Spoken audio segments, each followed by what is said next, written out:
And here we go. So we're going to get started. Welcome you all. I usually like to say at the beginning of these things, you know, it's really rare that people take the time to spend an hour or so giving their time to devote it to improving themselves, improving their business, and their long-term chances of success. So what I suggest is, you know, you always say to yourself, well, I might, you know, if I can't do the whole thing, maybe I'll watch the video afterwards. But it's rarely get a chance to do that. So I suggest that you know, really devote some time here to focusing on the content, because Kevin and I have really put together a really good presentation with the emphasis on Kevin. And I think that you're really going to enjoy what we have. And so for those of you who didn't get the email, just as an initial housekeeping matter, please go to this website and download the Strategic Growth Calculator. But you should have received an email with the Strategic Growth Calculator. It's an Excel file, which we're going to be showing you how to use a little bit later in the presentation. But yeah, that's going to be coming up on the middle, yeah. Yeah, so I encourage you all to you know, close down other programs if you could, and listen to the stuff that Kevin has to say, because it's really good. And we're going to deliver a solid 60 minutes of content. And then at the end of that, we're going to talk a little bit about, if you liked what we talk about today and you want to work with us some more, then we're going to talk about how you can do that. So with that, Kevin, I think I'll turn it over to you. Okay, good. Right on. Thanks, John. Yeah, just real quick, John had said that, you know, for those of you listening live, this is probably going to be recorded. I'm sure it is, and some other people are going to get it. But in my experience, and having been on webinars over the years, I don't know what it is. It's kind of like, you know, when you try and record a hockey game or a football game and you watch it after the result's already over, it just doesn't feel the same. So if you're on the line and you've taken the time to come join the webinar, here's what we're going to do. For the next hour, we're going to spend 50 minutes giving you absolutely rock solid content, and then, like John said, we'll spend the last 5 or 10 minutes telling you about an opportunity. If you like what you heard in the webinar and you want to continue working with us, great. The one thing I'm going to promise you, so listen up if you're not, or if you're unclear in any way, this next 50 minutes is going to be pure content. There's not going to be any sales guff in here. We're not going to try and get you to do anything. It's pure, unadulterated, rock solid content, and it's stuff that I've used to build my business, and John's going to tell you my bio in a little bit, and you'll hear about John's. But this is real-world application of value driver principles that have really made a difference. I used it to build my business, and I used these principles and coaching my own business clients today. So this is like a field experience. There's no theory in this stuff. Yeah, and we also should mention that at the end we're going to have a Q&A, so stick around for that at the end. Oh yeah, thanks. So, and I guess how it works is if you've got any questions during the presentation, you should have a little box up there that says that you're a participant. Just type those questions in, and we'll try and get to as many of them as we can. The good news and the bad news is if you have to go somewhere in an hour, we'll be done in an hour. The bad news, the good news is we're famous for going over time on these things, and it's usually because there's so many questions that come up. So yeah, we'll hang around as long as we can to answer questions when we're done. So to just jump right into the premise of this whole webinar, because this is why you're here, because it's what about your company. This one slide just kind of says how we're going to look at the whole. We're going to spend the next 50 minutes. If you want to get really serious about growing your company, the first thing you have to do is really get a grip on current reality. So where are you right now? Yeah, great. Where do you want to be, and where do I want to be in 5 years, and all these great dreams. But where are you right now? Because if you don't know where you're at, you've got no idea where you're going. So we'll just use an example. Let's say current reality. And again, I know from some of the participants I saw that are on the line, we've got some multi-million-dollar companies on the line, some really, you know, heavy hitters on here. And that should tell you something too, that we've got heavy hitters on here that are still looking to learn more about growing their companies. And then we've got people all the way down to startups, fledgling companies, and then a few of you, I think, are just getting ready to get into business. And I'll tell you, if I had information like this before I started, I'd probably been able to grow a lot faster. So the webinar's for everybody, regardless of where you're at in your business evolution. So let's just take this example. Current reality, you're doing 1.4 million in sales, that's established. You really need to sit down and figure out, okay, where do I want to be? So yeah, great, grow your business like it's on steroids. What does that mean? You have to have some endpoint in the future to work backwards from. And let's say in this scenario, this person wants to do $3 million, so they want to grow from 1.4 to 3. Well, it ain't rocket science, but that gap in the middle is what I call the value gap, and that's where we're going to look at today. We're going to spend the next 50 minutes going, all right, what are the things, what are the activities, what are the strategies, and what are the actions that you need to be putting in place that are concretely going to move you from 1.4 to 3 million, so it shows up like a strategic action plan that you're actually implementing versus some vague dream that you've got about growing your company. So again, it's going to be very, very practical. John, any comments on that? No, I think that lays it out pretty well. So in a couple of moments, when we get to it, everyone can have that document that we sent open, the calculator, because we're going to use that to show how you fill in that value gap along the way. Perfect. So should I tell everyone a little bit about you, Kevin, and a little bit about myself? So Kevin's a great guy. I've known him for a number of months, almost I guess about a year now, and he's got a great life story. It's one of these amazing American life stories. He comes to the U.S. from Scotland in about the mid '80s and started working somehow in disaster restoration, working for those companies that come in and clean up, like a restaurant has a fire or a flood or something like that, and they come in and clean it up. And he said, this isn't rocket science. I can figure out how to do this. And so he started off doing it on his own. But the interesting thing, what I was so compelled about with Kevin is that he went back to school essentially and learned from some really smart coaches and educated himself and learned how to put the pieces together. So instead of just working for himself, staying small for 20 years and then retiring, he, over the course of about 20 years, built up his company to $24 million a year in revenue and 230 employees with 5 offices around Northern California. And then he ended up selling it in 2005, and he basically traveled the world and said, what do I want to do with my life? And he decided he liked working with entrepreneurs and helping to build high-performance companies. So since then, he decided to be a business coach. And he and I have been working for a while now, helping other entrepreneurs, other business owners, to implement basically the black book, the secret plan that Kevin implemented in his plan. We've taken it and shown other people how to do it, which is really cool and a lot of fun, and it's been really rewarding. So that's about Kevin. I'll tell you a little bit about myself as well. I have about 15 years of experience in politics and government, PR, and law, so I've worked in a couple of different areas. And I worked in the Clinton White House in the California governor's office, and I've opened my practice last year as a solo attorney. Corcoran Law Firm is the name of my firm, and I publish a website called California Law Report, where we give advice to entrepreneurs and business owners, and that's essentially through that is how Kevin and I met. So that's a little bit about both of us. And well, I'll tell you something about John. So here's the thing: that picture that you're looking at on the screen right now, that's actually a current picture. And when you see that, you probably think, when I was thinking, how the hell did that guy work in the Clinton White House? He looks like he's about 25. So I don't know. I guess we're not selling diet tips today, so you might want to ask him what he's doing for his health regimen. He's in pretty good shape for an old guy. And I really, one of the reasons I love hooking up with John is, we'll spare all the attorney jokes, because I'll tell you what, for me, the really good attorneys that I've met over my career, everybody makes attorney jokes until you really need one.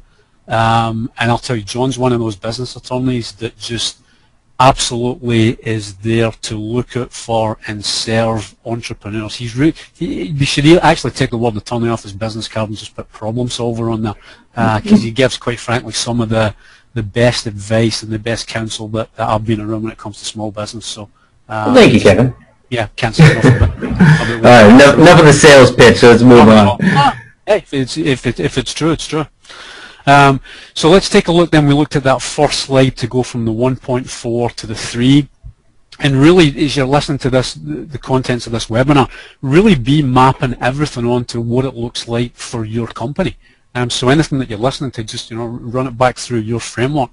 There's 3 things that I'd want you to pay attention to today. The first one is get really, really clear about what you want. And it's fine if you're not really clear right now. Just get clear. So again, if there's any vagueness in what you're looking for, I kind of want to grow my company, but I don't quite know what it looks like. Hey, that's fine. I mean, we've all been in that place, but I really advise you to get clear at some point. And again, getting clear looks like putting some specific numbers together so that, you know, if a 14-year-old kid walked by and you said, I want to go from here to there, the 14-year-old kid would go, oh yeah, that makes sense. So that level of clarity. The other two parts, all day long you're going to hear about being strategic and being intelligent. And, you know, strategic's an interesting word. It basically means that to me, that there's a sequence to things, that there's a plan. I'm not a big fan of making big giant plans and putting them in a book and having them sit on the shelf. A lot of the plans that I've used and that I continue to use with entrepreneurs today are really one-page business plans. It's like, okay, here's a strategy. Here's 10 strategies that we're going to implement over the next 24 months. Here's a set of projects that come with those strategies. And then on each of those strategies, here's a certain number of actions that we're going to take to make that strategy a reality.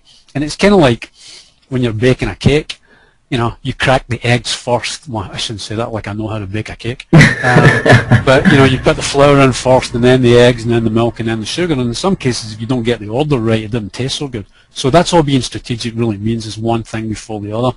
And then being intelligent is just constantly looking at, does this make sense? Does this work? And you know, at least for me, it really helps to talk it through with somebody else. So if you've got a business partner, fantastic, even if it's your key staff.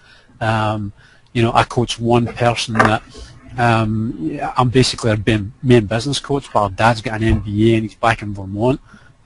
Fabulous counsel this guy provides his daughter from a business standpoint. So being intelligent is kind of going outside yourself and seeing what it smells like on somebody else. Yeah, and if you don't have someone who can serve that role, you can also get together like a mastermind group of other like-minded individuals, maybe in your industry or maybe just other business owners, and just get rap once a month. Absolutely. One of my favorite phrases is, just as an entrepreneur, just make sure you're not smelling your own exhaust. And that basically means, you know, you're spouting off to yourself and everybody else what you think's going on and blah, blah, blah. Well, if you keep breathing that exhaust, you're going to get lost. And it doesn't mean to say you want to talk to somebody else so that they can talk you out of your ideas. You just want to have your ideas and your assumptions challenged so that they're held up. I can't tell you, even to this day, how many good ideas I come up with, and I'm absolutely convinced that, you know, this thing's going to make a huge difference for some investment that I'm doing or some client I'm working with, and then I run it by somebody else that I respect, and they go, what are you, mental? And here's why. Have you thought about A, B, and C? Oh, I guess no, I never really thought about that. So those kind of relationships can save you a lot of money, a lot of time, and a lot of energy. Yeah, the way I like to put it is I don't feel like I have a monopoly on good ideas. Exactly. You know? Exactly. That's a great way to put it. So when you're getting clear on setting goals and objectives, that phrase, what do you want? I got a friend in business, Dave McSpadden, he said it's the 4 most scariest words in the English language. It really, I think a lot of times as entrepreneurs, you know, we're pretty ballsy and we get out there and we set big goals and we go after them. But a lot of times we're afraid to commit by putting a number down on paper because we don't know how to do it, or we don't know if it's actually going to happen, you know, whatever. So I think you really, really got to get clear on what you want, and the better you can articulate, the better. A couple ideas in terms of how to do that. One, set a goal that inspires you. If it doesn't inspire you, why the hell even start? So if you know, I talked to somebody last month and they were like, okay, what's your goal for the rest of 2012? Well, we'd like to see a 5.6 or 5, I can't remember, it was 5.8% increase in sales in the next 6 months. Wow, like that's going to get anybody out of bed in the morning. So it doesn't mean set a big giant goal that's ridiculous. To me, a goal needs to be at least 51% believable. So it should be inspiring, and you maybe not necessarily know exactly what to do to get there, but you just know that it's possible. So that's that 51% number. Set a goal that lights you up. Set one that challenges you, because if it doesn't challenge you, you know, we all know about comfort zones and how that stuff works. If you have a goal and you're not challenged by it, you're just sure as heck not going to grow. And for me, the last one is really important. For most of us on the line, we've got, you know, decent-sized companies, or some of us maybe only have 2 or 3 people. It doesn't matter if you just got one person working with you. You've got to set a goal that's going to ignite and it's going to involve your team. Because if you're an entrepreneur, I'll tell you right now, the only sane way to build a business is to involve other people. If you don't do that, if you've got some ivory tower goal, and or your goal is, you know, how can I make enough money to add a swimming pool to my backyard, that's not exactly going to inspire anybody else inside your company. So it's got to be a goal that involves your team. One key thing, this really helped me at the start as I was growing my company, is start thinking like a buyer. So start to think, if somebody was going to come, even if you don't want to sell your company, and I'm not recommending you do, I'm not recommending you don't, but if somebody was going to come and pay you top dollar for your business, what would your business have to look like? I started asking that question very early on, from like a couple of months into it, because I heard a really good piece of advice. The guy said, if you have to be there in the morning to open the doors to your business, and you have to be there at night to close the doors, that's not a business, that's a job. And I'm going to posit that everybody that's on this line today, if you're not there already in terms of it as a business, that's what you want it to be. So, and in today's day and age, it's so much, you know, it's that, and then you apply that lesson to everything else. Like if you're the one who has to turn on the computer because no one else knows how to turn on the computer, or you're the one who has to do IT support, or you're the one who has the direct relationship with 95% of the clients, and you have to do all the servicing of those clients. You know, that's the problem. That's what you kind of want to get away from. But I guess I'm getting ahead of ourselves here. Yeah, we're going to get there. And definitely, if you're on this call and you're an entrepreneur, you know what it means to work hard. So I'm not talking to any lazy people, because we don't have any lazy people that are entrepreneurs.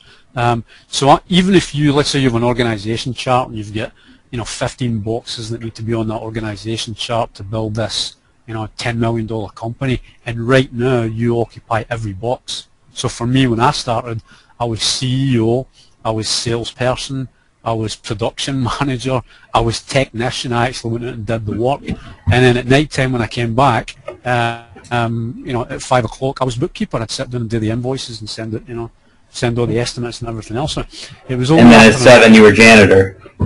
Yeah, I still clean toilets at my house, believe me.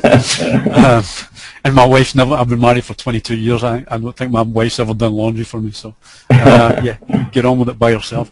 So start thinking like a buyer. If somebody was going to come along, what are some of the things that they would be looking for in your company? So what direction are your sales trending? Are they going up? Are they going down? Are they spotty? Same thing for your profits. How consistent do your profits look? How's your reputation in the marketplace? Yeah, really important. So all the things that somebody is going to look for when they come to buy you, or if they ever came to buy you, or if you ever wanted to sell, those are that last bullet point. You want to be thinking about, what are the actions that I need to be taking that's really going to drive the value of my company? And that leads us to, this is kind of the meat of the whole thing today. And I'm just going to talk about sales for a minute, because when we talk about growing a company, any idiot can come in and pump up your sales, but I'm really interested in the people on this call building, build a growth company, but build a strong company, build one that's going to, you know, stand the test of time, it's going to last for a long time, so it's got to be a strong company. So it's not just about sales, it's putting the whole puzzle together. So if you go out and you talk to any investment bankers, or, you know, mergers and acquisition guys or whatever, they're going to tell you, we have some background noise in there. Is it just me? Oh, it was me. Sorry about that. Oh, no. So these are the 5 value drivers that need to be in place to build a really strong company. The first one, get a next generation management team in place. And again, from our mythical company at the start there, to go from 1.4 million to 3 million, it's probably going to take a little bit different management team to get that done. Maybe not too much, but, you know, it depends how big you want to grow, or, you know, what your numbers look like. So do you have that management team for the next level? Are your client relationships and your marketing activities, are they institutionalized? Meaning, you know, do you have them ordered? Do you have them systematized? Do you have a specific process for it? Same thing for your sales process. And some of you on the line might be going, what sales process? I just go out and sell. Well, one of the things for entrepreneurs is when we start, most of us are pretty good at sales. We're good at going out and getting the business and bringing it in, and we're actually really good at that. The problem is sometimes we hire people that maybe aren't quite so good as us, and maybe they don't have all the training that we've had. Maybe they don't use, maybe there's one specific phrase that you use that just absolutely kills it. When you're talking with a client, some question you use. I don't know what that noise is. Can you hear that, sir? Oh, sorry. No. Oh, okay. It might have been something I was doing. Sorry. So sales process and an active pipeline. A pipeline means, I'll give you an example. We're working with an actual client this morning where we're not just looking for today. We're really happy about where sales are today. Things are moving. This guy's doing great. He's making tons of money. His margins are good. But we want to be looking at, all right, what's the sales pipeline coming down the road, and how can we forecast that? And we'll get into that a little bit later in terms of how to do that. Number 4, do you have a diverse and profitable client base? And that looks like, if you're doing, make up round numbers, if you're doing $3 million a year and $2.5 million of that comes from 2 clients, you're in trouble. That's pretty scary. Yeah, because if you tick off one of those clients, your revenue just goes down by a factor of 50%. So we want to really build a diverse, first of all, a diverse client base, so we're not tied into just 1 or 2 clients. And then we want to build a profitable client base. So if some of you are on the line right now bitching and moaning about how you've got clients that aren't profitable, we're going to talk about how to get rid of them and how to get clients that you actually enjoy and that pay you well, and you can kind of make the kind of money you want to make. And where there's a will, there's a way. So as far as I'm concerned, whatever your client base looks like right now, with just some attention to detail and putting some strategies in place, within as little as a couple of months, as late as 12 months, you can pretty much turn your client base inside out and get the clients you want. And then the last one, number 5, operational systems and processes to support that growth. So for me, one of the examples I always use is the systems and processes that I had in place at $2 million a year. Some of them were completely obsolete when I got to $4 million, whether it was IT systems or HR stuff, some of the way we did hiring. Maybe we bumped into some new federal regulations once we go past 25 employees or whatever. So you're going to need systems and processes that are going to, as you grow, because it's all about being profitable. Who cares? Sometimes I talk to people and they go, oh, I have a $22 million company. Great. What's your profit margin? How much do you take home to mama at the end of the month or the end of the year? And if you're an entrepreneur on this line, that's all you should really care about. Who cares about sales? I want to care about what's the value that my company's growing at, and what do I get to take home at the end of the year? What's that real number? So let's do a little deep dive. We'll jump into some of these, or all these value drivers, and take a look at some of them. So value driver number 1 was having that next generation management team in place. And as I go through them, I'm not necessarily going to give you all this prescriptive stuff where I tell you what to do. These are just some questions to think about. So the first one is, how strong is your team right now? So if you were going to go on a growth kick right now, we'll apologise to anybody that's not into football. I'll try and stay away from sports and war analogies as much as I can. But if you were going to go try and win the Super Bowl this year, do you have the team in place right now that's going to get it done for you? And do you need to make any additions or subtractions? You might want to take a look at, I frequently talk with entrepreneurs, and it's like, you know what, this estimator's been driving me crazy. He's been here for 7 years, he's a pain in the neck, he doesn't do what we tell him to do, and he's, blah. Well, why is he still there? He's been here for a long time, how do I fire him? And I'm definitely not of the scorched earth mentality of going in and, canning everybody in a company before you grow it, because I actually think, put it one way, here's my strategy. When I walk into a company that I'm working with, I want to find out what they're doing right. So I want to find out the processes that are working, the sales strategies that are working. I want to find the employees that are doing really well, and kicking it really hard for that owner. And then we want to reward them, celebrate them, and then go find more like them. But it ultimately comes down to, A, B, and C players. And in a nutshell, I know it sounds really harsh, but here's what you want to do. You want to reward the heck out your A players, You want to get your B players to be A players, and you want to, quite frankly, you want to let your C players move on to different opportunities.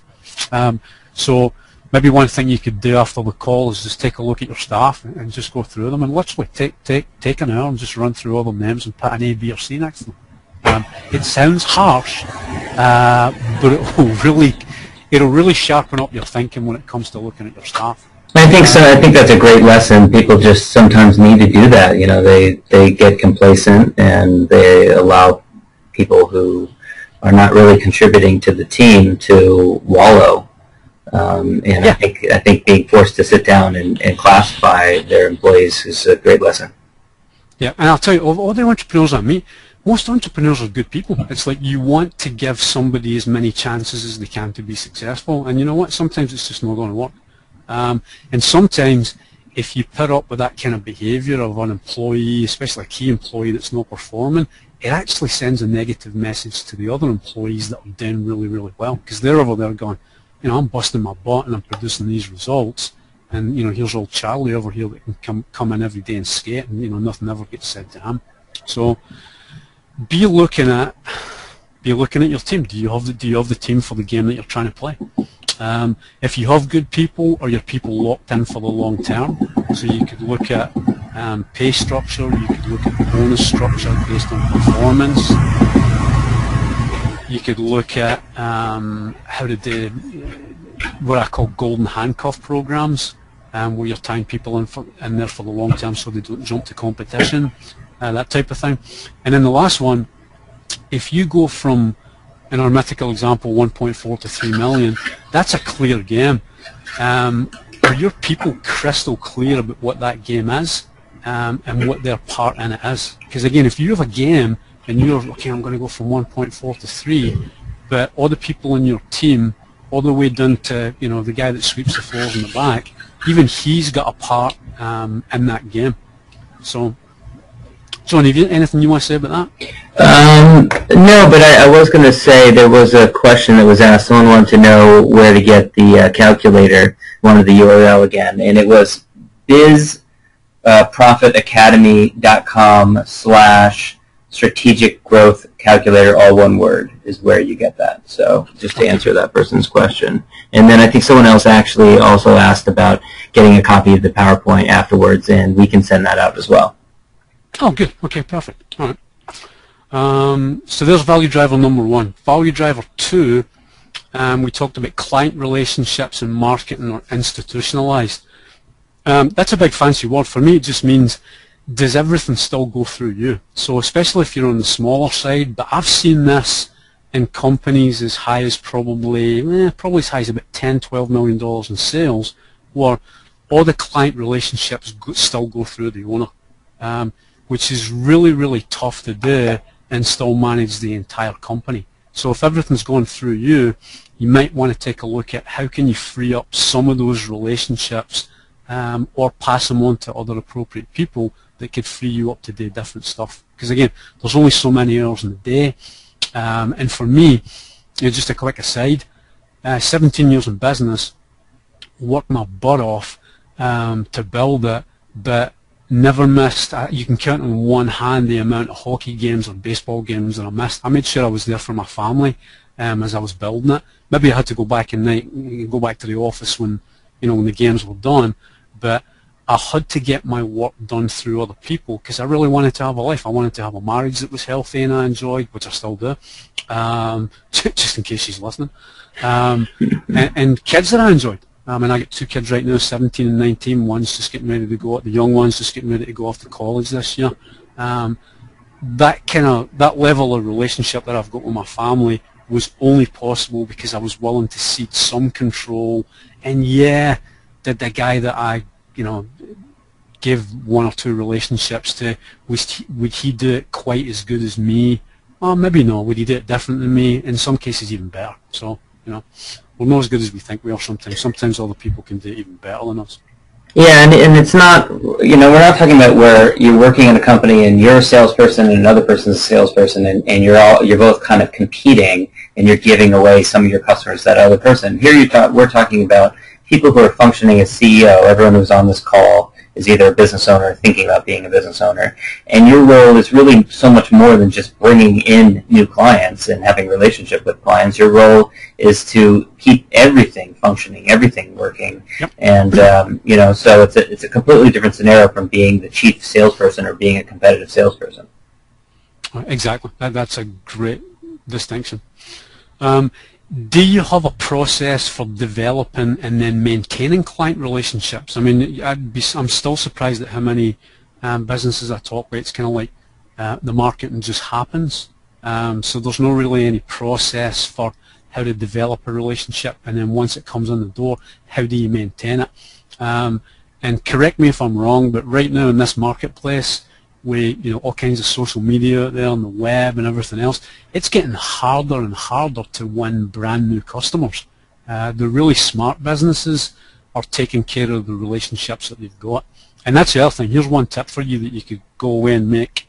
You could go away and make $1 million if you want with this one. You've got everybody that you've got right now. Take that relationship to the highest form of workability. With every single person that you've got in your database before you go see anybody else. I sat down with a client on Monday, and they were talking about SEO, and this is a company that did just over $5 million last year in sales, and they've got a crappy website, and they're kicking it again this year. They're doing really, really well, and one of the owners said, should we go out and clean up our website and do this guy's talking about doing this SEO stuff and blah blah blah. I go, we did $5 million last year with a crappy website. Why do we want to go spend a ton of money gussing up a website when that's not where our clients come from? And that's not going to be true for everybody on this call, and I'm definitely not against obviously having a good web presence out there, but figure out where your business is coming from and where your relationships are coming from. And mark my words, in the next 10 years there's going to be even more social media and distractive stuff coming up on the internet. The person with the best relationships is going to win. And that's got nothing to do with being on the internet. Internet is just going to be one part of it. The last part is how consistent is your marketing. So if you can imagine a pirate ship on the high seas, how we tend to do most of our marketing as entrepreneurs is we move from between not having enough business, and then we run like heck to the other side of the boat and do a ton of marketing. Then we bring in a bunch of business. We spend the next 2 or 3 months sorting through that business and producing it. And in the meantime, we don't do any marketing. 3 months later or 6 months later, hey, we don't have any business. And then we run back out and we market again. It's schizophrenic. It's crazy. It's exhausting. It confuses your customers because they hear from you, blah, blah, blah, and then they don't hear from you for 3 or 6 months. So institutionalizing your marketing just means we market consistently 12 months out of the year. So this exact client I was telling you about from Monday, he has a plan where he has to, and this is what he's figured out, this has got nothing to do with me, he's figured out he needs to take, it's an HVAC company, he's figured out he has to take 3 clients to lunch every week. So every week on a Monday morning he sits down and he figures out who he's going to take to lunch that week, and he takes his top 3 clients to lunch every week, and he just keeps rotating through them. So whatever your version of that is, and I know that's just one piece, like face-to-face sitting down, maybe some of you do email marketing. So if you have an email marketing program, how consistent is it? Do you just send it out when you need business? Do you just send it out when you're panicked? Or do you have a program? I have another client that has a chain of health clubs, and they do different specials every month. So we have 12 months worth of specials mapped out. So we've got the summer special, the New Year special, we've got one coming up with the Olympics, and an Olympic tie-in in August when there's the Olympics in London. So figure out how to be consistent with your marketing, and it didn't take a lot of work, it just takes a little bit of forethought. So going back to our strategy thing, be strategic, 12 months in a year, 12 campaigns, use a calendar, and then being intelligent, what works, and how do you know what works? You test a bunch of stuff, you test it in small batches. If it works, then you roll it out to your company as a whole. And what's amazing about some of the tools that are available today is you can get an email marketing company And I should point out, I've got an interview on my blog, CaliforniaLawReport.com, CALawReport.com, with an email marketing specialist that people might want to check out. But you could pre-schedule those 12 emails at the beginning of the year. You could spend 3 hours going and scheduling these promotions, brainstorming. I'm sure it took more time than that, but brainstorming your different ideas and pre-schedule the entire year. And of course, that's not all the marketing you're going to do, but at least that provides some consistency, and you're done. Or you could schedule, once a month you take a look at this and you pre-schedule these emails. That's a really cool thing. Yeah, exactly. And the thing about doing it like that, John, what you were talking about, and let's say even if it's a relationship, like what you want done, like you've decided you want every customer in your company, because you have a high-touch business, that salesperson has to go see that customer once a quarter, come hell or high water.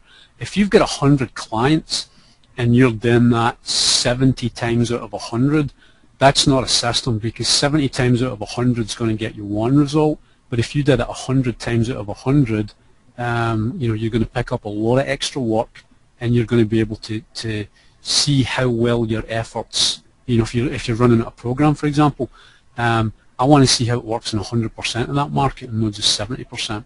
So how consistent can you be going forward with your marketing, whatever it is? Okay, now we're going to get into some fun stuff. And in just a minute, we'll ask you to open up that document.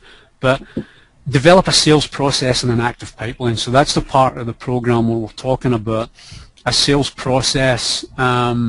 Here's an example. For me, one question we had when we were talking to customers is we would not presuppose what the customer wanted. So, our guys would try things like go in with a sales technique or a pitch or, whatever, and it never worked. I mean, you go in and you talk about 15 things that you do and just hope that one of them struck a chord with a customer. So it was like, you know what, stop doing that. I figured out a long time ago what works is to go in and ask the customers what they need. So you're essentially going in as a consultant, and you're doing what I call selling from an empty wagon, where you're going in and it's like, I have nothing to sell you. What do you need? And let the customer tell you what you need. And again, if I ask that of 7 customers out of 10, I'm going to get one result. If I ask it 10 out of 10, I'm going to get another result. So that's just one small example of how a sales process, how do you want it to go in your company? And if you're CEO, you've probably been out there in the field selling whatever your service or product is. That's where we want to tap into your knowledge, and then anybody you've got working underneath you in sales, get that knowledge transferred and get it systematized. In terms of doing a pipeline, really important. Again, it's all about making money. If you want to have a $2 million company, it's kind of senseless to have a $2 million staff in place. Whatever it is. Let's say you're a contractor. You've got all these carpenters waiting and sheet metal workers and plumbers or whatever, and then you don't have enough business. So that's going to really mess with your profits. So you constantly want to be looking at a pipeline and figure out, all right, what's the next 2 months look like, 2 weeks, 6 months, whatever your time frame is, whatever your sales cycle is, and try and match your staff capacity to what you've got coming down the pike in sales. And then the last one there, do you have the right mix of customers, service or product lines if you sell products, and different size of projects? I think we have a couple of contractors on the line, so that looks like, what's the right kind of customer for you? Do you do best at residential remodels? I worked at a client earlier on in the year that they kind of did everything. They did. One day they'd be going out and doing a $200,000 kitchen remodel. The next day they'd be going out and fixing somebody's garden fence for $1,200, and it was crazy making, because it's two totally different skill sets, that don't match up.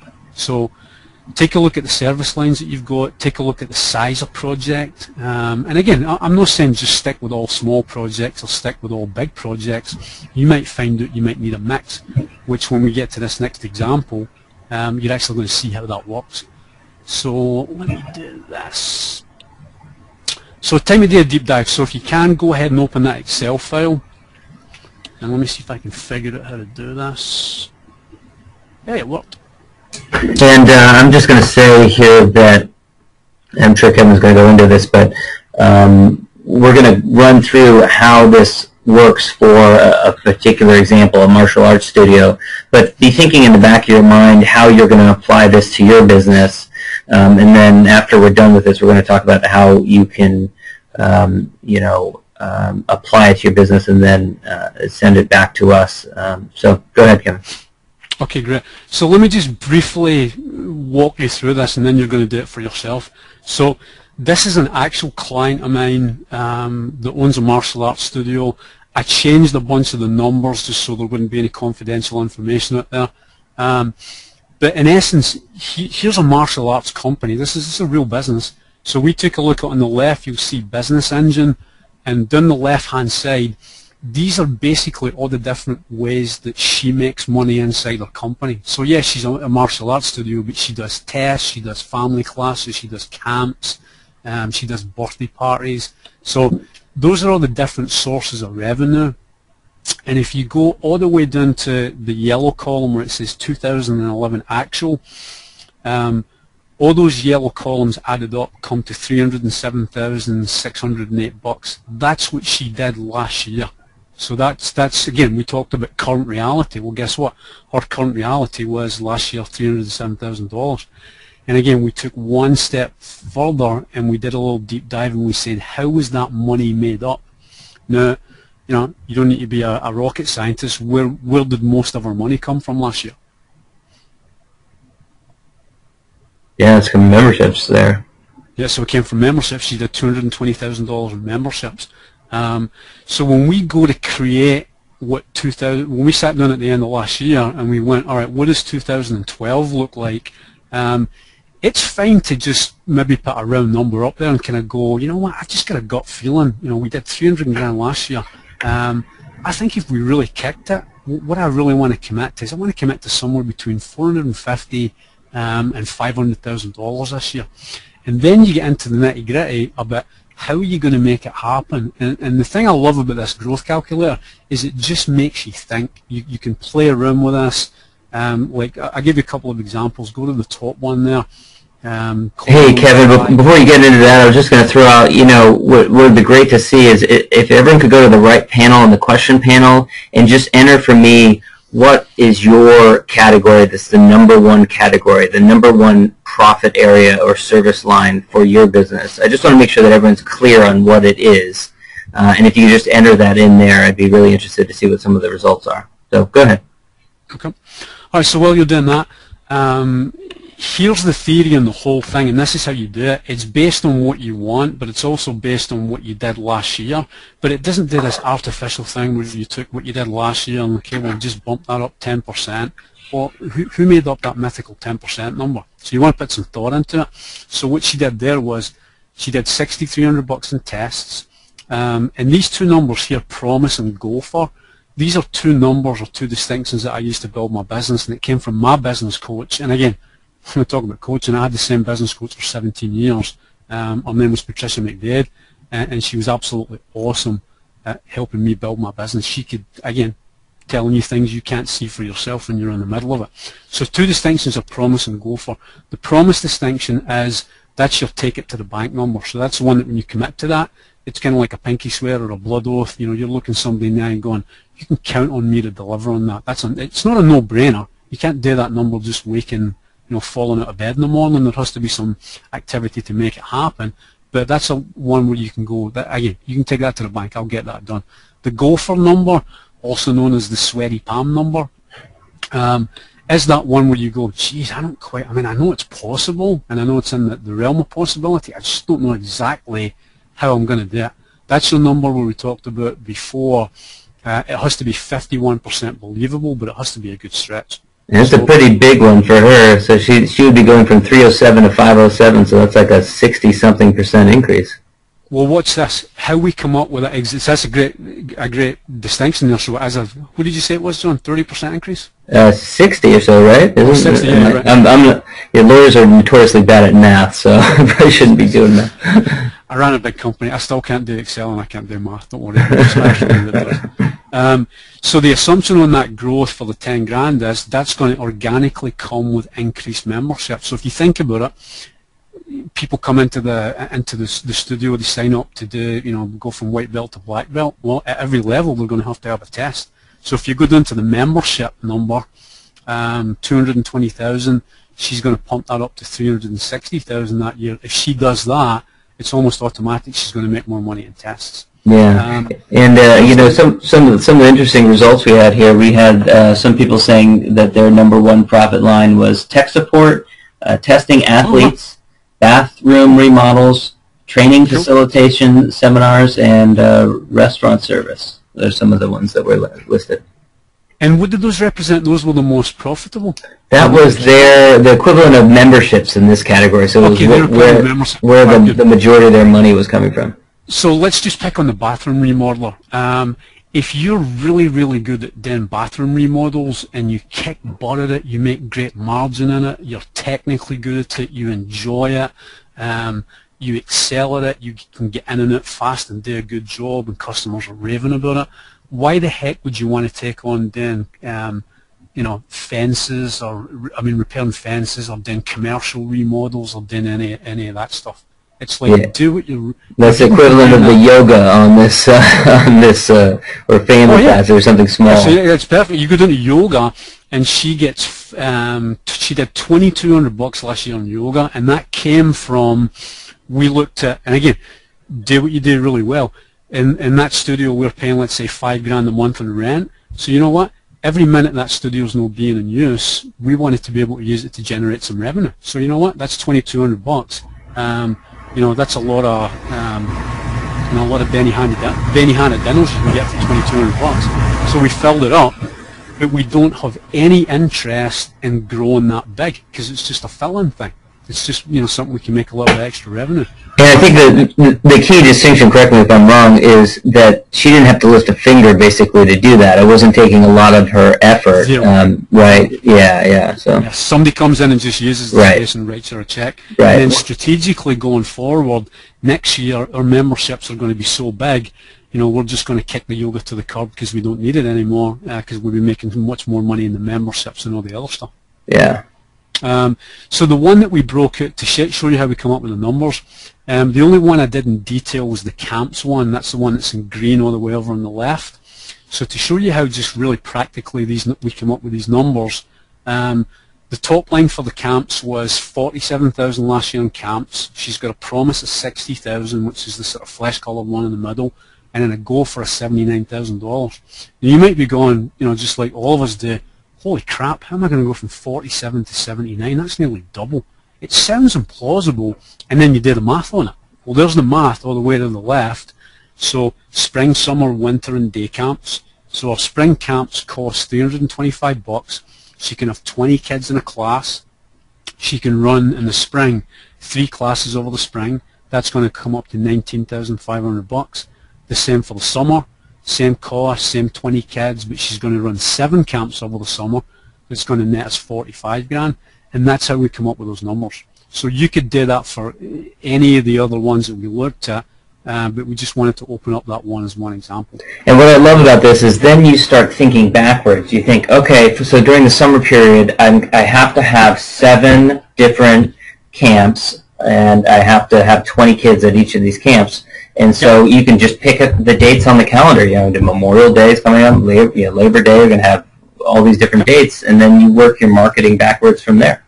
That's exactly what we did. And remember, we did this back in December and kind of finalized it in January. So she knew by January 15th she was going to do 7 camps in the summer. So you know what? She got really busy in January this year planning the whole summer. We hired somebody to be an enrollment director part-time to fill the camps.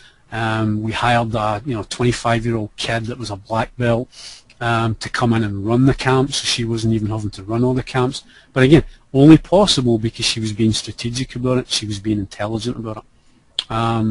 Other ways you could use to make some extra money out of what you've got, because again, everybody bemoans that they don't have enough customers and they can't make enough money. Look at what you've got. Go down to number 15 and you'll see movie nights. Movie nights was a Friday night where we figured who are our customers. Our customers are all a bunch of kids and their parents that come in for the martial art. I forget what it's called, Tang Soo. So you know what? Those parents are stressed out. You know, they're working like dogs. They're spending money for their kids to go to martial arts. They need a break. So twice a month, we do a movie night where they bring their kids down. The kids go in the studio. They do a movie. They do a bunch of martial arts games, and the parents can go out for dinner. And again, we're having a, you know, obviously very responsible, but I think we get like a, you know, 23-year-old, you know, brown belt that the kids know that does the Friday night movie nights, and my owner is sitting on their couch, you know, enjoying a well-deserved rest, and they're still making money. So again, what can you use with what you've got? So we kind of try to run through that. So obviously you've got that document, so go back through it and relate it to your business, and obviously you can't do it in the next 2 minutes. Let me do this. I put this slide in, I'm sorry I put this in at the last minute, so it doesn't look real good. Yeah, so what we were basically thinking here was what everyone should do is take this, the calculator, and adapt it to your business. What, you know, for example, the bathroom remodel, you put that in there and you figure out how many bathroom remodels you need to do over a period of time in order to make X amount of dollars and in order to achieve your goal. And then if you could email it to Kevin, we'll have Kevin's email address at the end, by Saturday at 5 o'clock. And the reason we're doing this is it's great to have a goal. It's great to have a deadline and some accountability with someone else. So we're giving that to you all so that you can do that. So anything else you want to say on that, Kevin? Yeah, one caveat, don't expect coaching back when you send it to me. But one of the reasons I want you to do it, here's the difference between people that talk about a big game, about growing their businesses, and people that actually do it. It all comes down to action. So some of you might be reading that and going, yeah, I know how to do that. Or, oh, yeah, I've seen that before. You know, yeah, I know that works. Well, my question is, are you doing it?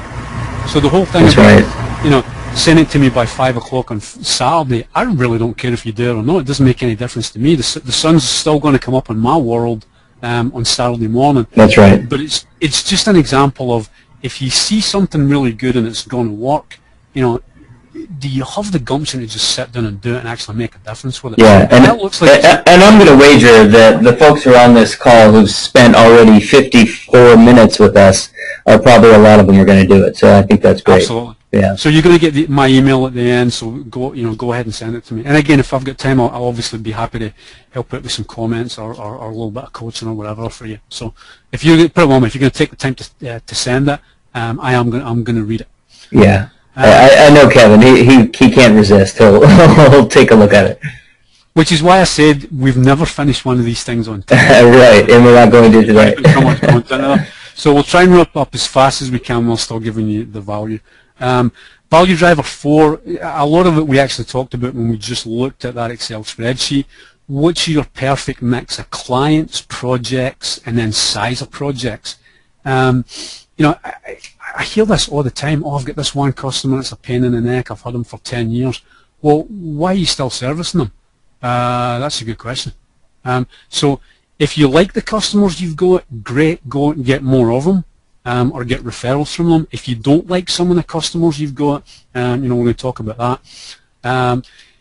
And for size of projects, again, it doesn't mean that you have to do all big projects or all little projects. You know, I've got some contractors, for example, that they do a lot of big projects, medium-sized projects, and some small projects.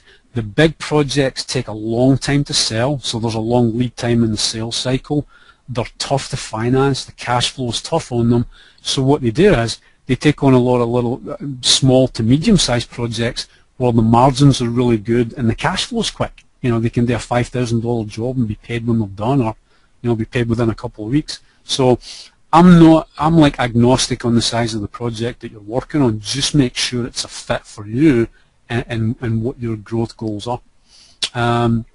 Use the 80-20 rule. That's a constant thing you just need to be looking at, called, you know, 80% of your profits, not just sales, 80% of your profits are going to come from 20% of your projects or 20% of your customers. So it's constantly refining. You know, so let's say you did $100,000 in sales last month. Where did that $100,000 come from? I had a client last week that did, what was their month? Their month was $185,000, and they made $100,000 in profit. They'd never done that before. So, you know, everybody's bringing out the champagne glasses and toast and blah, blah, blah. I went, forget the champagne. Go into that $185,000 and open up QuickBooks, and let's see what that $185,000 was made up of. Was it 180 times $1,000 jobs? Was it a mixture of big and small? Because that was obviously a mix that worked for us. And then figure out, did we make tons of money, big profit margin on the small jobs, but we sucked at the big job? You know, figure out what it is that's really working and do more of it, and then whatever's not working, get rid of it. And then the last one, this last one probably gets more. This always gets attention. It always gets attention. This one, firing clients. I had one guy who was like, it was like heresy. Like I just asked him to, you know, go drown his puppy in the bathtub or something.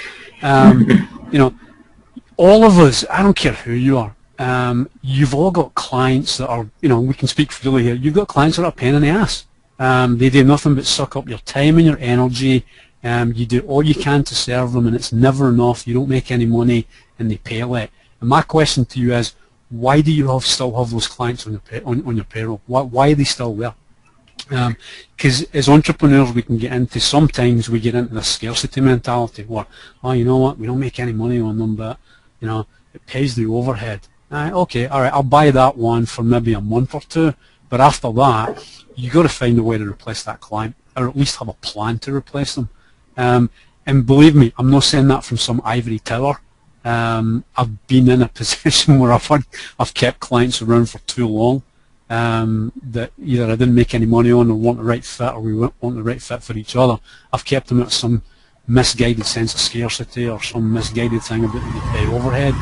It's just like, see employees, free them up to move on to something different, so you can get on to what really works. Yeah, and I found with this, it's like people just need to be told it's okay. You can be in the driver's seat. You can make the decision about the client. It doesn't always have to be, if the client comes to you, you have to accept them. You can also be approving them. I mean, sometimes just on a business side, the business is really choosy about which clients they want to work with. So I think that's a good thing. Obviously, for every business, it's different. I mean, I had a client recently that's a wine industry distributor that takes these little boutique wineries in Napa and Sonoma, and then they distribute them back east to these high-end restaurants in Manhattan.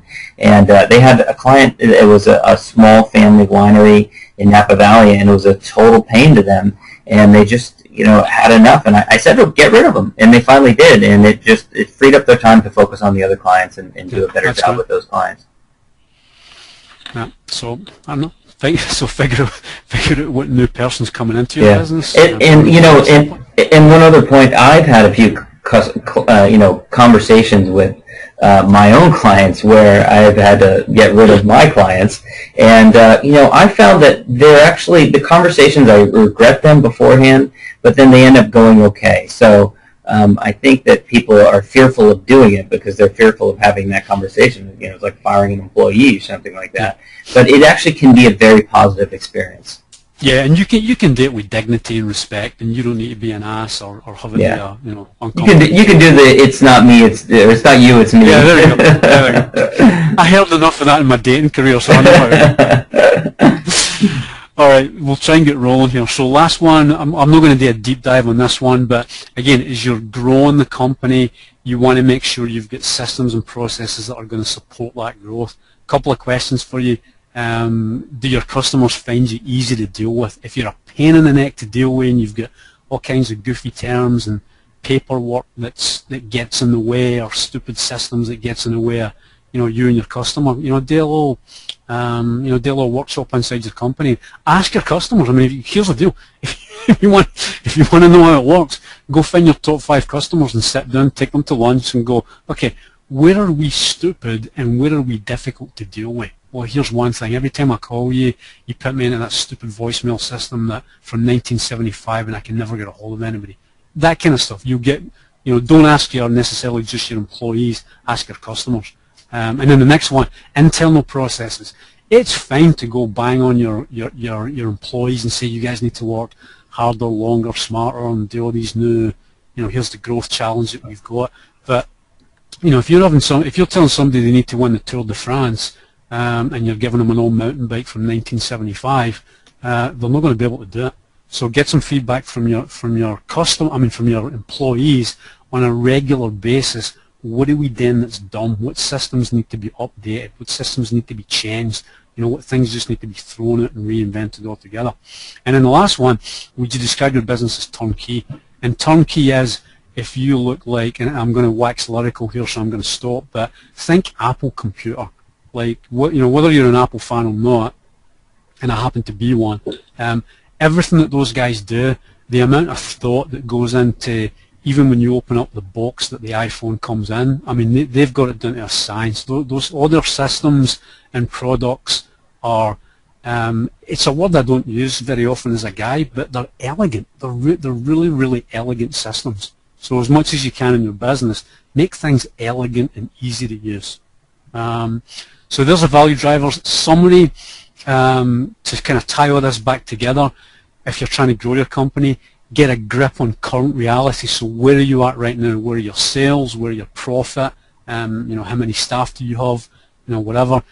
Get real clear on where you want to be. And again, if you're not clear right now, get clear. And then most importantly, we didn't get to spend a ton of time on, what specific metrics are you going to use that are going to track your progress? And some real simple ones would be sales, net profit, your percentage customer turnover, profit per client, etc. So have some metrics in there. And then the last one, create a written strategic plan based on the 5 value drivers. And again, I don't care how big you are, you can start off with a one-page business plan that just, if you just bullet pointed, the 5 to 10 strategies that you're going to employ over the next 12 months, then each strategy gets a series of projects that are going to be able to have to be accomplished to meet that, to execute on that strategy. And then inside each project, there's going to be a certain amount of action items. So it gets really, really practical. And then once you've got that plan in place, just start executing, rock and roll. That's great, Kevin. That's great. Really good stuff. This is really wonderful. And as we mentioned at the beginning of the program here, we have an option for people who are interested in going a little bit further on this. And now, obviously, we try to make this as useful as possible. There's only so much you can cover in 60 minutes or so. So in a couple of minutes, we're going to take Q&A, and I know that there are some questions that people have for Kevin. And so it'll be interesting to hear what people say. But if you are interested in doing a little bit more training, going even further, even deeper into this program, we have a program set up called Business Profit Academy, and you can check it out now at bizprofitacademy.com. And basically what it is it's an online training program delivered over the course of 8 sessions, which can be taken over the course of 8 weeks, or self-paced. It's going to start, the schedule starts next Thursday, May 31st at 4 p.m., so exactly a week from now. And like I said, if you have conflicts, you can do it at your own pace, but we're going to set out a schedule for people. And we devote 5 individual sessions to each of these value drivers that we went over today and go much deeper into them. And we do at least an hour or so on each of these. And each session includes video, worksheets, workbooks, PowerPoint files, and follow-up action assignments. It really goes in depth, and it's about 11 or 12 hours of training. And then we also have some interviews. So, Kevin, you want to kind of go over each individual session? I'll kind of run through each one. So, like John said, we're going to do the value drivers. It's a ton of content. So, if you think about, we've probably spent 5-10 minutes on each value driver. So, each class really does do a deep dive into that value driver.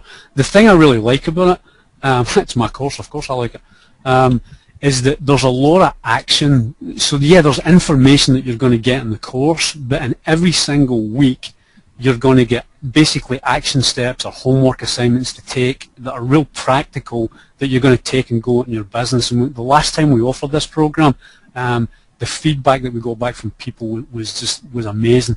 The ones that did something with it. And I hate to sound like a preachy old guy here, but the ones that just looked at it were like, yeah, it's nice information, yeah, I guess I'll use it one of these days, blah, blah, blah, didn't get anything out of it. The ones that went through and actually took on the assignments and took it back into their companies absolutely kicked butt with it. So again, it's just a real deep dive into the the value drivers we talked about. And again, why there's 11 hours of training on there is there's 5 value drivers plus a bonus session. We went over in every single session just because we tried to jam as much good content in as we could, and in the questions that came out of it.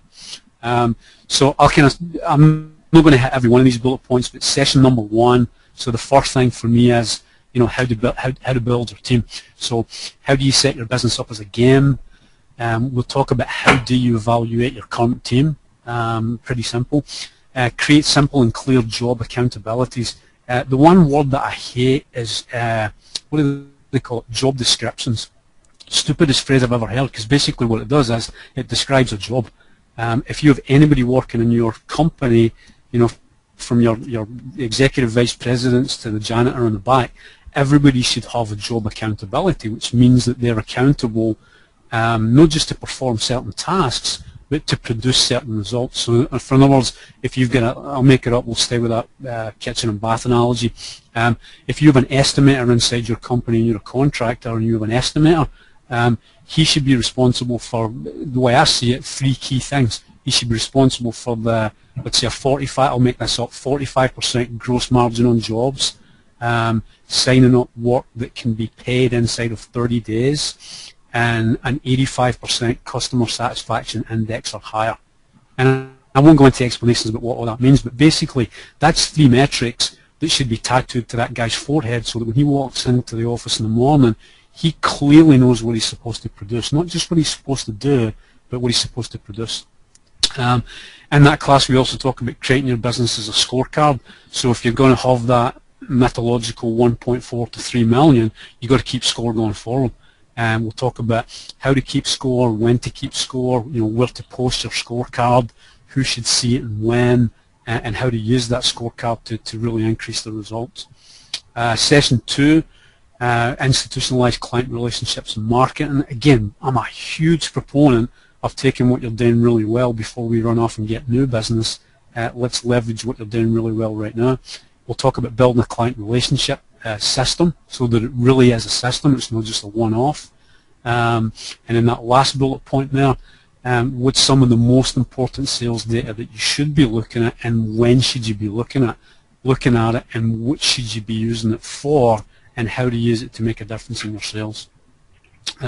Session 3, power of goal setting. We talked a little bit about that today.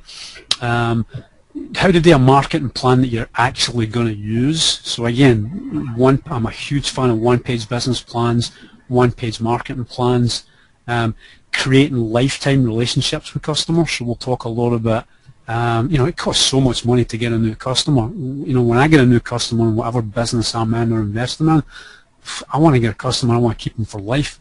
And in some cases, the lifetime, a customer's only going to be with you for a year if you're selling some specific product. But even if they're only with you for a year for that product, how do you have a relationship with them so that what you're selling 3 years down the road, they're still going to be interested in because you've been able to maintain that relationship? We'll spend a ton of time talking about pipelining, how to forecast your sales so that you can see what it is you need to produce in terms of sales and how to match it up with your production capabilities, so that, again, if you've got a $2 million company in terms of staff, we'll show you how to make sure you can get $2 million worth of work so that it matches up with your production. Class number 4, again, we'll cover a little bit more in detail about the top 5 myths about why we think we need to hang on to unprofitable clients. Yeah, that's a great discussion. Yeah, it's very lively. And we'll really get down to the nitty-gritty. What's the financial impact of having a poorly diversified client base, and why you need to flip that. We'll talk about playing the game that you set up. So great, you've designed this really cool game. How do you play that game now once you've set it up? And then we'll talk a lot about niches. If you try to be all things to all people, you're going to end up not being able to serve anybody. So we'll talk about, what do you do really, really well? And so how do you match up this thing? How do you match up what you do really, really well with what you really, really like to do, and serve a market that's willing to pay you really well to do that? And Kevin's got you've got a great anecdote about a woman who started a really high-end commercial plant business serving commercial businesses. Yep. Really, really high-end. Yeah, she's awesome. So she doesn't go after every,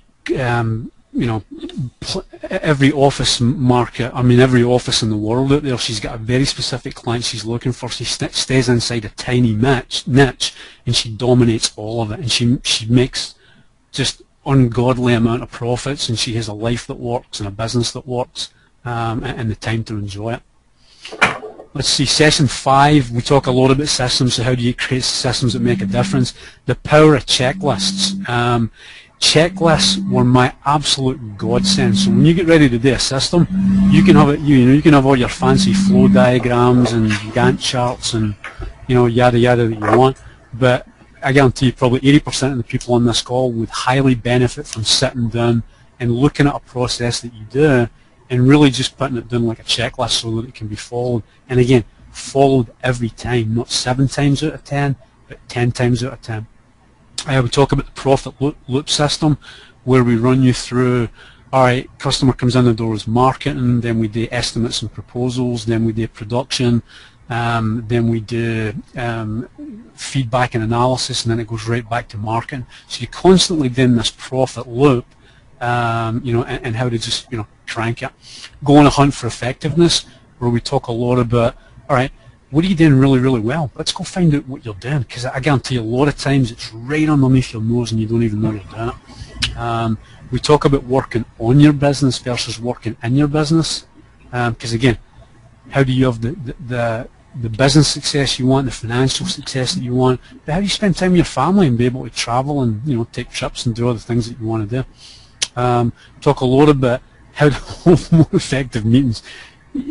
Meetings, a lot of people have a bunch of different opinions of meetings. They're boring, they last too long, we have too many, we don't have enough. You know what? It's the Goldilocks effect. You want to have just enough meetings that are going to make a difference, not too hot, not too cold. The key is what happens inside those meetings. So we're going to show you in that loop how to have an effective meeting, how to set an agenda, goofy, simple stuff like how do you start it and end it on time, and how that can make a difference for your productivity and your effectiveness. Session 6, we do a Q&A, so we wrap up all the 5 value drivers. We do a thorough overview of the course content, and we answer common questions. We put a framework out there so you can grow even further, and then we put some real interesting distinctions out. It's kind of our leadership session, where we show you some distinctions about how to be a stronger leader and how to be a better CEO.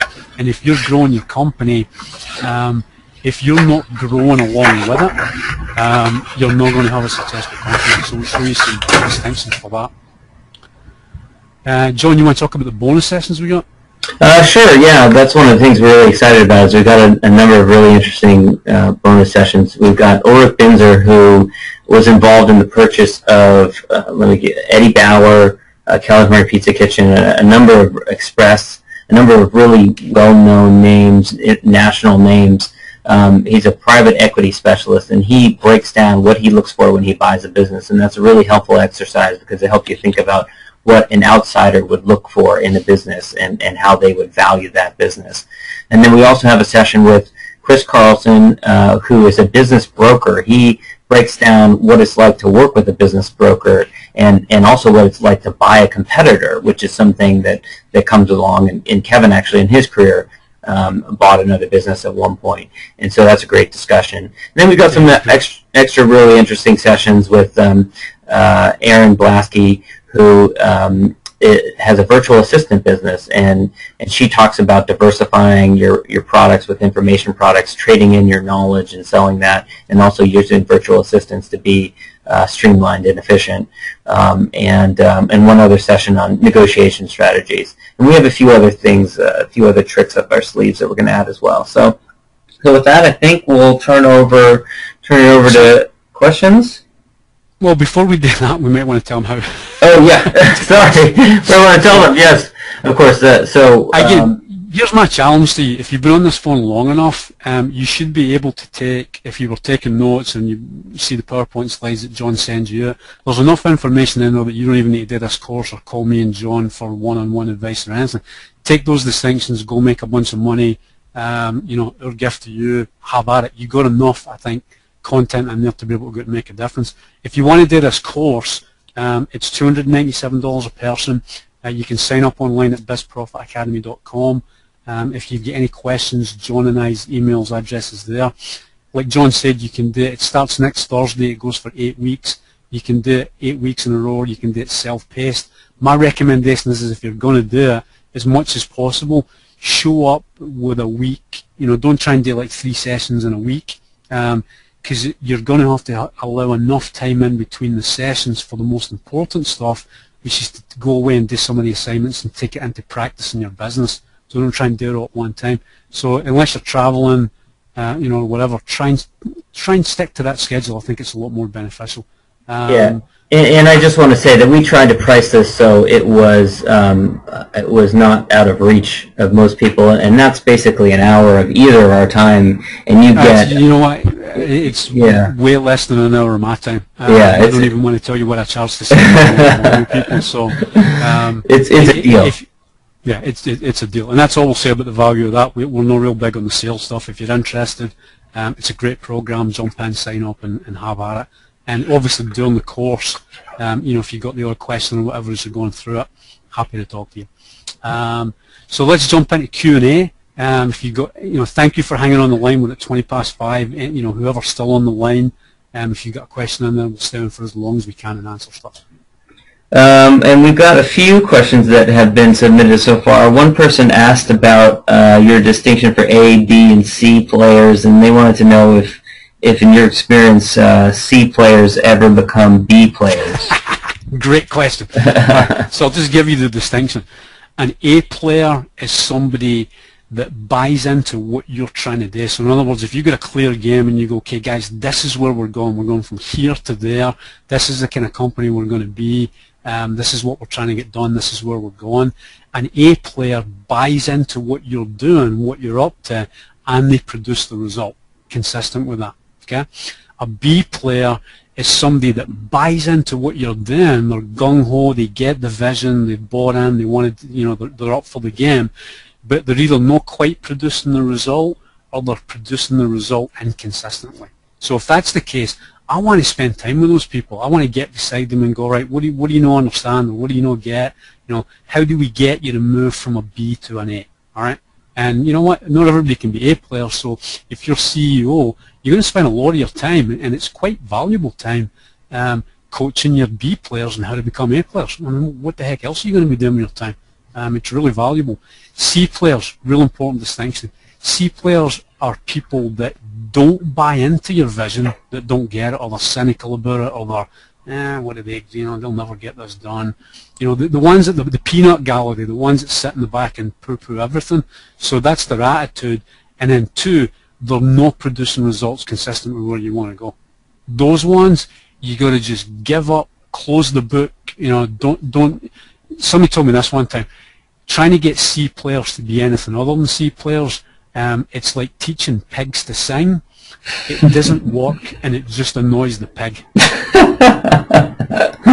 That's a great phrase. And I say that from experience. I can't tell you how many times I've tried to shove somebody up the hill when they just didn't want to go. So C players, you just got to give up on them and replace them and bring in fresh blood, and coach the Bs to be A's, and then have the A's. My coach told me one time, if you've got gold, challenge gold. So if you've got an A player and they're producing at a certain level, up the game on them. And I don't mean squeeze every last nickel at them, but just challenging them to be great. Okay, great. Another question we have here is, what do you think about using social media for attracting new clients? For me, that's a question that's going to be individual to your business. The one thing I would just say from a marketing standpoint, here's one question you should ask yourself. Who are my customers? Where do they reside? Where do they hang out? And when they go to look for a service or a product that I sell, where do they go when they go look? Now, for example, when I did disaster restoration, homeowners or whatever, sometimes before they called insurance companies, they would look in the yellow pages first. So guess what? We were in the yellow pages. Yellow pages now for that type of business, not nearly as effective as it was 10 or 15 years ago. So a lot of disaster restoration contractors have moved on to the web. I don't know if they're all using social media. So just think about, create a marketing strategy and then have social media be part of that strategy if it's appropriate. Again, think about the one example we've used in the whole of this call. Think about my HVAC commercial contractor. What the heck would he ever use social media for? He'd look like an idiot. It's just not appropriate to his business. But the one thing I'll tell you is, if it is appropriate to your business and your customers could find you using that social media channel, then absolutely get all over it. Yeah, and I think really it depends on what avenue is most appropriate. I mean, you know, we have Facebook, we have Twitter, we have LinkedIn, we have Pinterest, we have all these different venues, and they're going to be more appropriate. Maybe if you're a graphic designer, maybe you do Pinterest. If you're into networking with other people you haven't met before, maybe you do Twitter. You know, I mean, Facebook can be a great source for getting business from family and friends and people that you connect with, that you remain in touch with. So, you know, it really depends on what you're going to use it for. So we've got a couple other questions here, but first I wanted to congratulate looks like we have the first 3 people who signed up. I think that's excellent that they're taking action, taking the next step. We've got Michael M. from San Francisco, George F. from Los Angeles, and Cheryl I. from Fort Lauderdale. So it would be great to be working with you guys. So next question is, if you have a client that is 45% of your profit, what should you do? Should you fire the client? What you should do, the first thing you should do is pray that they don't leave. I mean, what was the other part? Should you fire them or should you get rid of them? I think they might have been joking with that question. So if they were 45% of your business, should you fire them? Yeah. Oh. Well, I think they were just wondering what you should do about that imbalance. What you should do is it's kind of like when there's a bomb scare. What do they tell you to do? They tell you to calmly and quickly walk to the exit. Right? So don't get all panicked and go flying down the hallway because you're going to hurt yourself. So if I saw my business was coming from 45% from one client, I would very strategically, over the coming weeks and months, and depending on the size of your business by the end of the year, go and get other clients to reduce that percentage. For me personally, I had a rule in my restoration company that anytime any one company, like we did a lot of work with insurance companies, for example, a State Farm, if any one company got above 20%, that was my magic number, that's when we went, all right, time out. We either can't take any more business from that client, or you guys in the sales department got to go and sell more work to dilute that percentage. Because believe you me, when you get above that 20%, that customer either intuitively or explicitly knows how big they are and how important they are to you, and starts making all kinds of demands on your time and demands to reduce prices and all that stuff. Great. Okay, we got a couple more people who signed up. I just checked over my email here. We got Neil O. from New York, Javier P. out of San Diego, Michelle K. Good job, Michelle. Fort Collins, Colorado. And Andrew C. who lives in Miami. So great, you guys. Good job for taking the next step.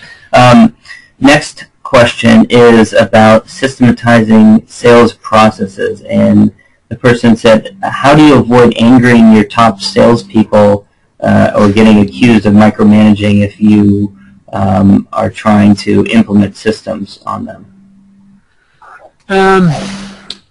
That's a good question. You're always going to get...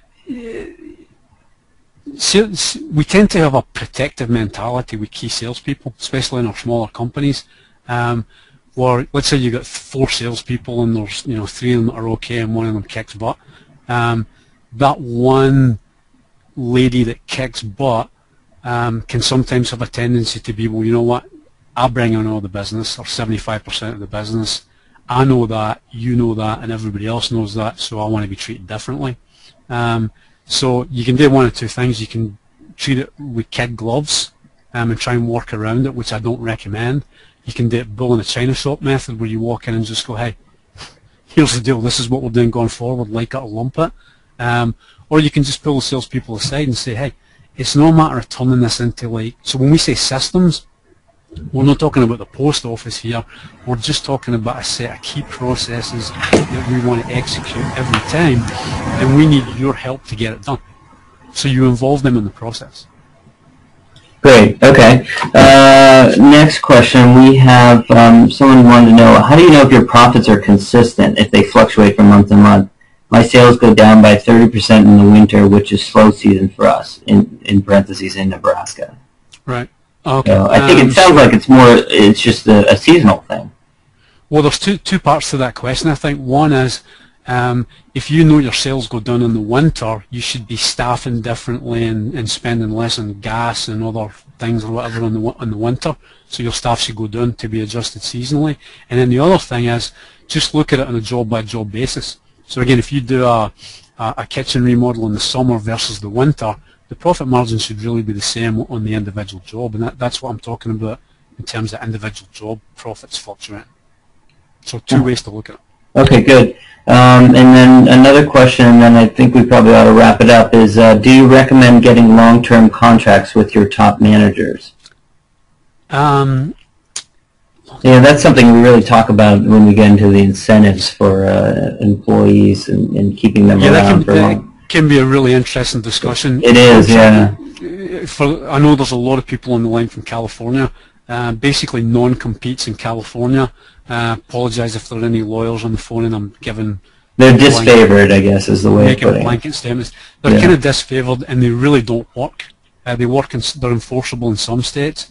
So here's what I would do: if you've got somebody really good that you want to keep, do some kind of golden handcuffs arrangement where, let's say they could make and I'm making this up, they could make a $50,000 bonus if they produced this amount of work in 2012, pay $25,000 in that and put $25,000 in the tank, and that gets paid out 2 years from today. So they got the benefit of having 25 grand, but they've got to stick around continually for 2 years to get that extra 25 grand. It's just a real easy way of making sure your guys don't jump ship every year for if somebody offers them $1 more. There's an incentive for them to hang around. That's especially valuable, by the way, as you get bigger and you end up selling. Because if you end up selling to somebody else, one of the key things that buyer's going to look at is how solid are your key people, and how is there any guarantee that they're going to hang around. Yeah, great. Okay, good. Well, thanks, Kevin, for spending your time, and I know it's my pleasure. He's a very busy man, and so it's really great that you take your time to share this information. So hey, you can tell I love doing it, so it's not a problem whatsoever. Happy to do it, and I've had a blast, especially with the questions. So there's a lot of people still on the line, so make sure you take the time now and before Saturday to work on that calculator and really make it unique to your business, and play around with the numbers and shoot it off to Kevin, and I'm sure he'll probably give you some thoughts back. So Great. All right, thanks everyone. Thanks, guys. We'll see you around. Okay.